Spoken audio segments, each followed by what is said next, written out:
नमस्कार दर्शक बंधु मु चित्तरंजन बल ओडिशा म्यूजिक चैनल तरफ आज वास्तुशास्त्र अनुसार रोसई घर संबंध में आलोचना करा जिवो।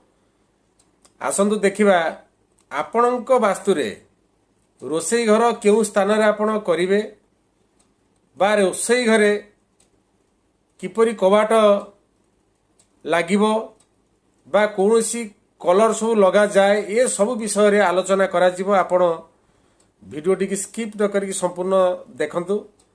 रोसई घर हेउची आपणक गृहर एक महत्वपूर्ण स्थान अटे, कारण सही गृहरे गृहिणी माने अधिकांश समय सेठी बिताई थांती एवं अधिकांश लोक जानी पारंती नहीं सही कक्षटी को भूल स्थान रे करि थांती एवं भविष्य में जहा द्वारा कि असुविधार सम्मुखीन होगा पड़ी थाए। चेष्टा करिवे रोसई घर करने आपणक वास्तुर मुख्य स्थान हेउची अग्निकोण। आपणक वास्तुर अग्निकोण हेउची रोसई घर करने सर्वोत्तम स्थान अटे। किंतु जदि आपणकर रोसई घर पाई अग्निकोण रे जदि कौन से अभाव रही जाइछि बा जदि कक्ष करिया पई कौनसी जदि कि जगार अभाव जदि अछि ताहले आपण पूर्व दिगरे करि परिबे बा उत्तर दिगरे करा जाई पारे। किंतु पूर्व उत्तर दिग छड़ा अग्निकोण हेउची रोसई घर पई सर्वोत्तम स्थान अटे। चेष्टा करिवे रोसई घरे जो कबाट आपण माने लगाउचंती एक फालिया कबाट केबे भी लगांतु नहीं, कारण रोसई घरे एक फालिया कबाट लगा जाए नहीं। ये आज्ञा वास्तु शास्त्र अनुसार वास्तु सिद्धांत रोसई घरे केबे भी एक फालिया कबाट आपण लगांतु नहीं। रोसई घरर रंग आपण रोसई घरे जो रंग देउचंती कला और धड़ा ये दुईटी रंग को छाड़ी अन्य सबु रंग आपण देई पारिबे। किंतु आसंतु देखिबा रोसई घर केउ केउ जिनिस सामग्री सेई गृहरे केउ को स्थान रखा जाए। अधिकांश लोक जानती नहीं क्यों क्यों स्थान रे रखा जाए सब रोसई सामग्री। रोसई घरर अग्नि कोण रे आपण गैस चूल्हा हो बा अग्नि निर्मित आपण रोसई घर कक्ष रे अग्नि कोण रे रखंतु एवं जल इत्यादि आपण रोसई घरे ईशान्य कोण रे रखंतु। जेणु रोसई घरर सामग्री बा बासन कुसन इत्यादि रोसई घरर बासन स्टैंड इत्यादि ये सब उत्तर दिग कांथ को लगई आपण रखि परिवे एवं रोसई घरर सामग्री मसला इत्यादि ये सब सेही रोसई घर कक्षर पश्चिम दक्षिण कांथ को लगे आपण सेल्फ तैयारी करी तेणु मसला सामग्री बा अन्यान्य सामग्री सबू रखी पारिबे। किंतु केतोटी वास्तु सिद्धांत रोसई घरे कौनसी भारी पदार्थ आपण रखंतु नहीं।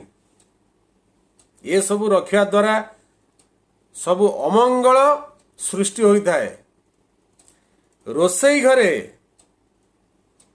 आपण जेतेबेले प्रवेश करूचंती बा आपणक घरर सदस्य माने होंतु बा बंधु बांधव जी होंतु रोसई घरे आपण अशौच अवस्था रे प्रवेश करंतु नहीं एवं रोसई घर को जीवा पूर्वरु ଯେତେବେଳେ ଆପଣ ରୋଷେଇ ଘରକୁ ପ୍ରବେଶ କରୁଛନ୍ତି ସେତେବେଳେ ମନେ ରଖିବା ଉଚିତ ଅଶୌଚ ଅବସ୍ଥା ବା କୌଣସି ଅଇଁଠା ହାତରେ ଆପଣ ରୋଷେଇ ଘରକୁ ପ୍ରବେଶ କରନ୍ତୁ ନାହିଁ। ଏପରି କଲେ ଆଜ୍ଞା ଲକ୍ଷ୍ମୀଙ୍କ ଆଗମନ ଧୀରେ ଧୀରେ ଆପଣଙ୍କ ଗୃହ ପ୍ରତି କମିଯିବ। ଏବଂ ଆଉ ଗୋଟେ ଦୃଷ୍ଟିରୁ ଟିକେ ଲକ୍ଷ୍ୟ ଦେବେ, ରୋଷେଇ ଯେତେବେଳେ ଆପଣ କରୁଛନ୍ତି ବା ରୋଷେଇ କରିବା ପୂର୍ବରୁ ସବୁବେଳେ ଆପଣ ପୂର୍ବମୁଖ ହୋଇ ଛିଡ଼ା ହେବା ପାଇଁ ଚେଷ୍ଟା କରିବେ। ଏଥିପ୍ରତି ଟିକେ ଧ୍ୟାନ ଦେବା ଉଚିତ। ପୂର୍ବମୁଖ ହୋଇ ରୋଷେଇ କରିବା ଉଚିତ, କାରଣ ବାସ୍ତୁ ସିଦ୍ଧାନ୍ତ ଅନୁସାରେ ପୂର୍ବମୁଖ ହୋଇ ରୋଷେଇ କରାଯାଏ। କେତୋଟି ଦିଗ ପ୍ରତି କେଉଁ କେଉଁ ଦିଗକୁ ମୁଖ କରି ରୋଷେଇ କଲେ କ'ଣ ହୁଏ ତାର ମୁଁ କହିଦେଉଛି ଆପଣଙ୍କୁ ରେଜଲ୍ଟ। ଦକ୍ଷିଣକୁ ମୁଖ କରି ରୋଷେଇ କଲେ ସଦାସର୍ବଦା ସେ ଗୃହରେ ସଦସ୍ୟମାନେ ରୋଗାଗ୍ରସ୍ତ ହୁଅନ୍ତି ଏବଂ କେବେ ବି ମଙ୍ଗଳ ହୁଏ ନାହିଁ। ପଶ୍ଚିମକୁ ମୁଖ କରି ରୋଷେଇ କଲେ ସବୁବେଳେ ମସ୍ତିଷ୍କ ଆପଣଙ୍କର ବିକୃତି ଆଡ଼କୁ ଗତି କରେ ଏବଂ ଚଳଚଞ୍ଚଳ ମନ କେବେ ହୁଏ ନାହିଁ। ସବୁବେଳେ ଘରେ ଅଭାବ ଅନାଟନ ଲାଗି ରହେ। ଏବଂ ଉତ୍ତରକୁ ଯଦି ଆପଣ ମୁଖ କରିକି ରୋଷେଇ କରନ୍ତି ସଦାସର୍ବଦା ଆପଣଙ୍କୁ ଅଭାବ ଅନାଟନ ଲାଗି ରହିବ ଏବଂ ଧୀରେ ଧୀରେ ଆପଣ ଦରିଦ୍ର ସୀମାରେଖା ତଳକୁ ଆପଣ ଖସି ଆସିବେ। ଏ ଭୁଲ କେବେ ବି କରନ୍ତୁ ନାହିଁ। ସବୁବେଳେ ଚେଷ୍ଟା କରିବେ ପୂର୍ବମୁଖ ହୋଇ ରୋଷେଇ କରିବା ପାଇଁ।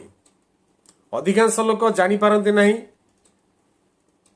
ଆମର ମୁଁ ପୂର୍ବ ଏପିସୋଡରେ କହିଥିଲି ଏଇ ଷ୍ଟୁଡିଓରେ ମୁଁ ପୂର୍ବ ଏପିସୋଡରେ ଏ ବିଷୟରେ ଆଲୋଚନା ହେଇଥିଲା।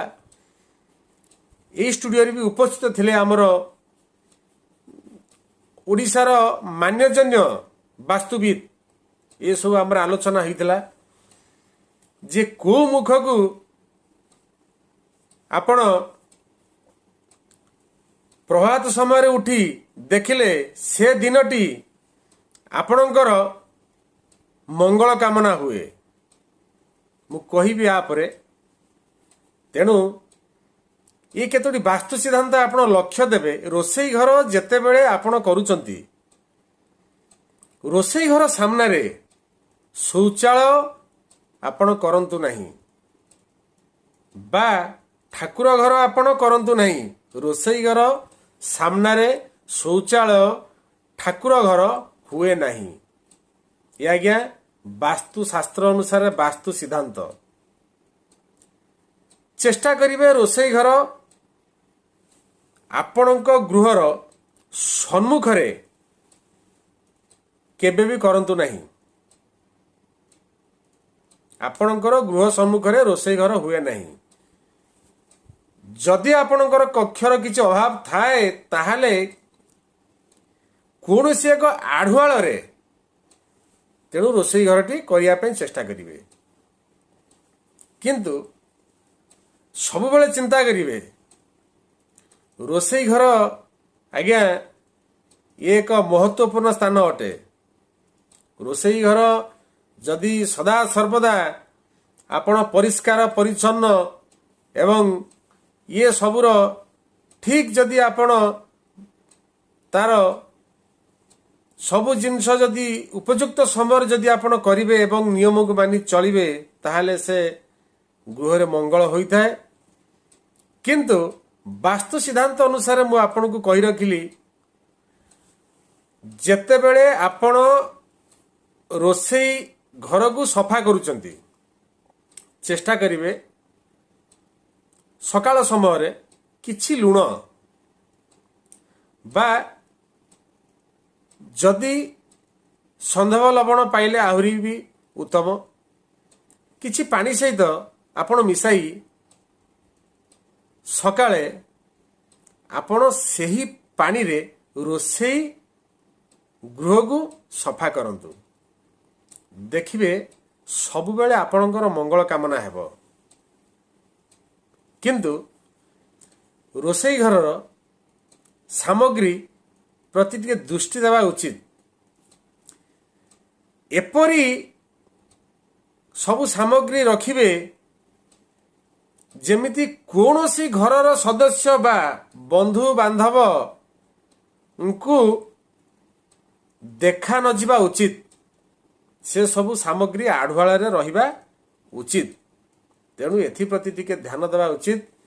ତେଣୁ ରୋଷେଇ ଘର ସବୁବେଳେ ଯଦି ଆପଣ ବାସ୍ତୁ ସିଦ୍ଧାନ୍ତ ଅନୁସାରେ ଯଦି ମାନି ଆପଣ ଚଳିବେ, ତାହେଲେ ଦେଖିବେ ଆପଣ ସଦାସର୍ବଦା ସେ ଗୃହରେ କେବେ ଅଭାବ ଲାଗି ରହିବ ନାହିଁ।